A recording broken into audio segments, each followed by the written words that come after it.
Welcome to NFL World, where info starts and ends. I'm your host, Jacob. And we have superstars getting paid as Devonta Smith lands a 3-year extension with 75. The well, as I was saying, Devonta Smith goes and gets paid 3 years, $75 million, 51 million guaranteed. And this is a signing that it was a big signing. It's essentially a 5-year contract. He had 1 year, the option year. Now he has a 3-year deal, so it's 5 years together. This was a big move by the Eagles. Smith has been very talented since being in the league,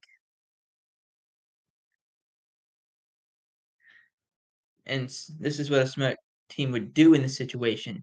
You get to your 3rd year, you say, okay, let's agree to a new deal, get you through 2028, sign you with the ability to option you your 5th-year option in 2025.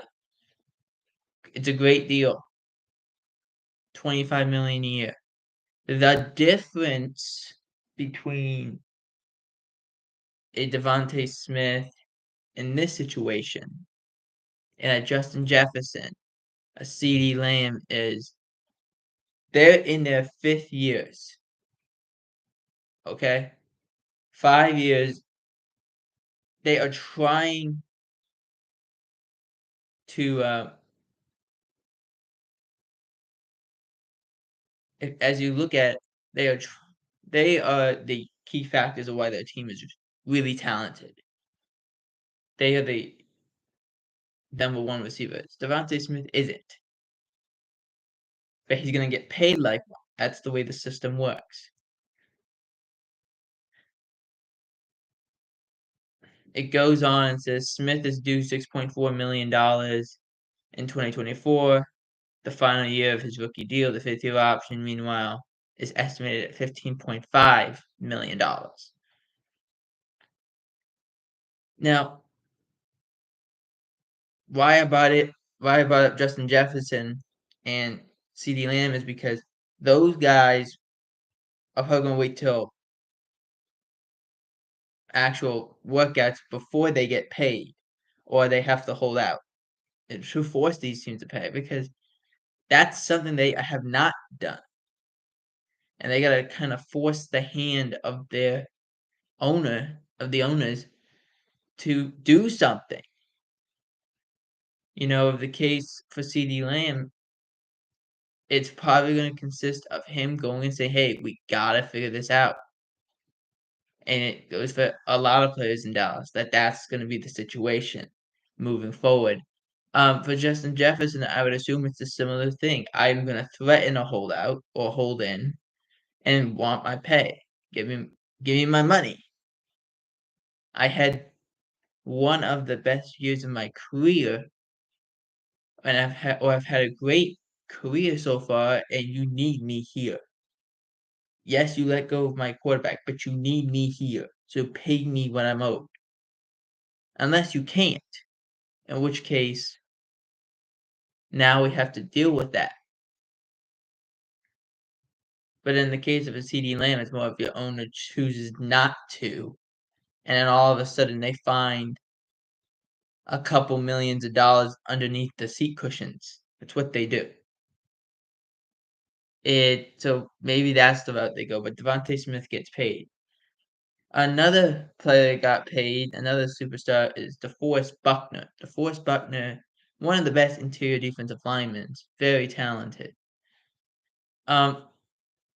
It's one of those teams, and when you think of the Colts, Grover Stewart, DeForest Buckner, that tandem in the middle really perform as the new they call it an extension. More, it is an extension, but we use that term a lot. He had 1 year left, so it's considered an extension. But, like, for an example, last year, and a guy who's not in last year. He's a free agent, and then you sign him back. That's not an extension. That's just you signed him. You re-signed. That's what happened. In this case, it's an extension. He had 1 year left. The contract extension for DeForest Buckner is a 2-year deal, $46 million. Really, it's a 3-year deal that gives him $46 million. That's what it is. It's a great deal for them. As DeForest Buckner, the 3-time Pro Bowler, $1 million, keeping him through the 2026 season.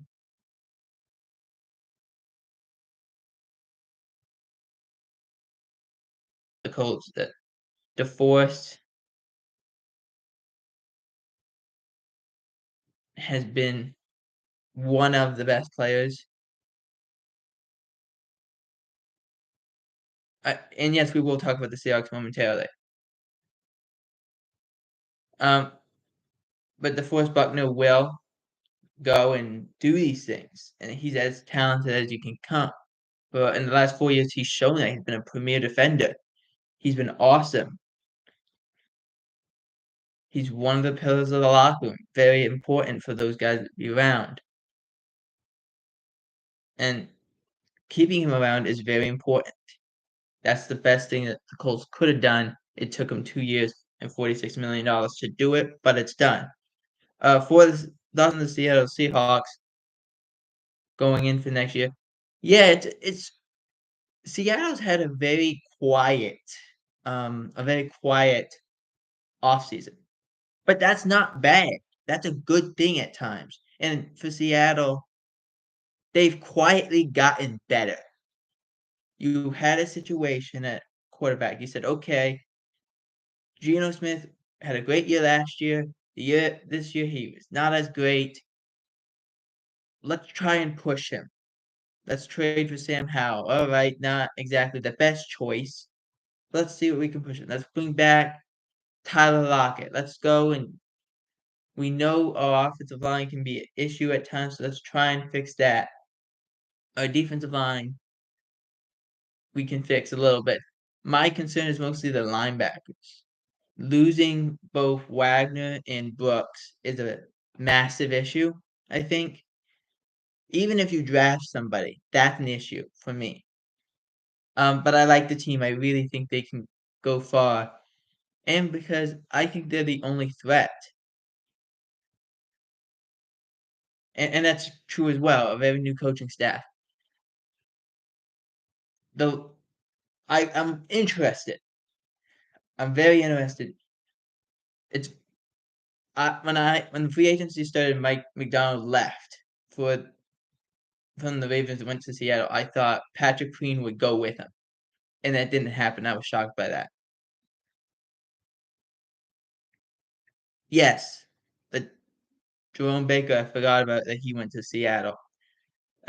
Good player, very talented player. Made a lot of tackles in Miami. Did get hurt a couple times last year, but did play well. Dodson, yeah, he's gonna help. It's a when you get in your first year as a coach, it's very difficult to play a certain style, and you're trying to find yourself. The key is what is yourself as a coach. Mike McDonald's young. How does this team work together? But I think they can do it. You have a lot of key pieces. You still have Geno, you still have Metcalf, you still have Lockett. You have a great running back tandem. I want to see what they do, but I think they're very exciting to watch.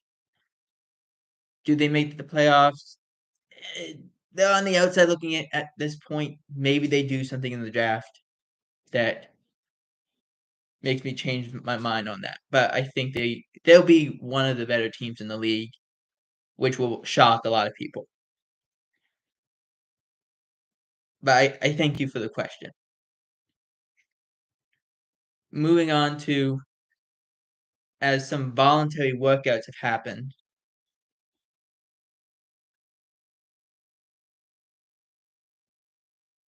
for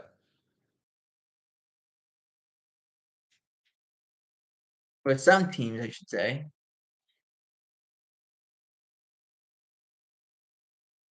Um, it started last week, going to this week. Uh, it was announced last week that CeeDee Lamb would not show up for voluntary workouts. Not a big deal, in my opinion. When you go to a voluntary workout, that to me is like saying you're going to a business to just work and not get paid. It's the same thing. You're not you don't have to go. You are, which is nice and fine, it's all good. You don't have to go. But to consider this is because they want a new contract, not exactly how I take it.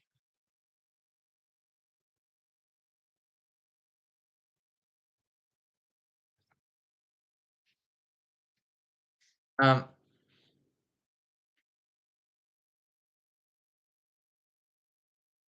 and I think that's how, like in the case of CeeDee Lamb, him not showing up is not a big deal. Is it a power play? Maybe, possibly, but if it's not, I'm cool with that. I don't think it's a big deal. Um, another player, but he actually did show up was Aaron Rodgers. He reports to voluntary workouts. Now, he's more of a rehab. He's gonna rehab a lot. So let's see how that works. Here's actually well, not a funny story. It's a story that I heard. He went on the Joe Rogan podcast saying how close he was to coming back, but he said, "I could do all the things, I just couldn't run, but I could do the things that I was being asked to do. I just couldn't run." And I thought that was very interesting. I was like, "Okay, so he got back to a certain point, but he couldn't run." And I was like, "Okay, so how close was he actually being?" But the fact that he's there is a good thing. The 40-year-old, he's still got I think he still wants to show how much he's got left. I just hope it's more than 4 snaps next year or 5 snaps. Like, it's gotta be more than that. I think for this to pay off for the Jets, as similar to what we were saying about the Seahawks about potentially going all in this coming year or next year, it's all based on how a coach operates. In the case of the Jets, it's designed to go all in.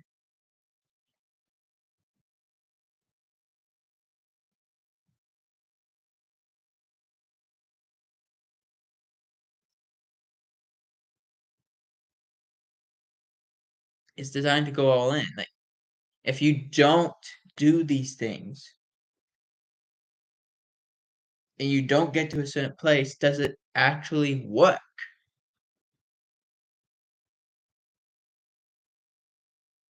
And that's what I'm thinking of it. Like, I'm looking at it from that example of, is this actually going to work? And, it's interesting. I enjoy it. I enjoy seeing it.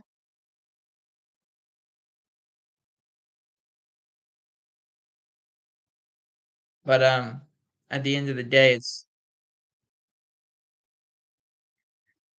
I wanna see what the Jets do moving forward more than what they say they could do. I wanna see what they do forward. But again, like, I wanna see what Seattle does as well. Both teams will be surprising. I just wanna see how surprised I will be. That's the best way I can put it. Um, next up, Trey Higgins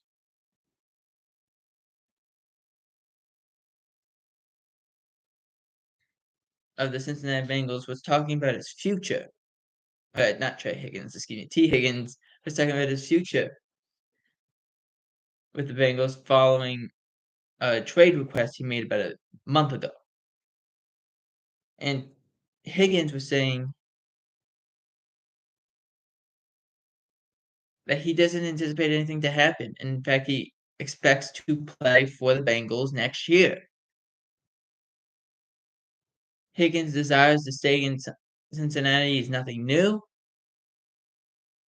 He just wants to be committed long term, which a lot of players do. It's a different landscape, I think, for a player. And I do like T. Higgins. Now his receptions went down, his yards went down, and I believe his touchdowns went down. The reason that all happened is because you have a backup quarterback. That's not on Higgins. Now, is it $21 million worthy? It's hard to say, but that's what the franchise tag is worth at this moment. Maybe it stays around there for a while. Maybe it doesn't, but it probably won't. Everything goes up in this league. The report goes on. The Bengals have not ruled out re-signing Higgins, but the two sides have reportedly not discussed a new deal since last offseason.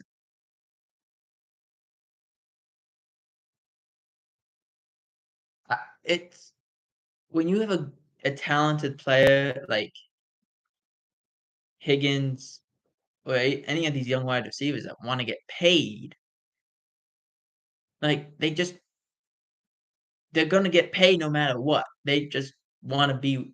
Some players want to be in one area. Some people want to go all over the place. T. Higgins, in my mind, I think he wants to stay in Cincinnati. I think that's where he wants to be. He knows he has something there with Burrow, with Chase, and I think he just wants to continue to be a part of that. Let's see what happens though in the not too distant future on even if they are able to pay him. That's another question. Um, one more thing before we go. This was a shocker, but kind of shouldn't have been, I guess. So it was asked as let me see if I can find the thing. Here we go. So Tom Brady was on a podcast. I'm trying to find the name of it. Okay. Yeah. Tom Brady was on the Deep Cut podcast, and he was talking about many, many different things. And Brady was asked, who does he think would win the next Super Bowl who hasn't won a Super Bowl? Who haven't won a Super Bowl, who would win? So that's a ton of players. And he could have said Lamar Jackson, Joe Burrow. He chose Josh Allen. And he says, I'd pick Josh. I like Josh as a guy, as a leader, but you got to get past the Chiefs. That is difficult because Patrick is incredible. And the way he leads it, and the way he leads his team.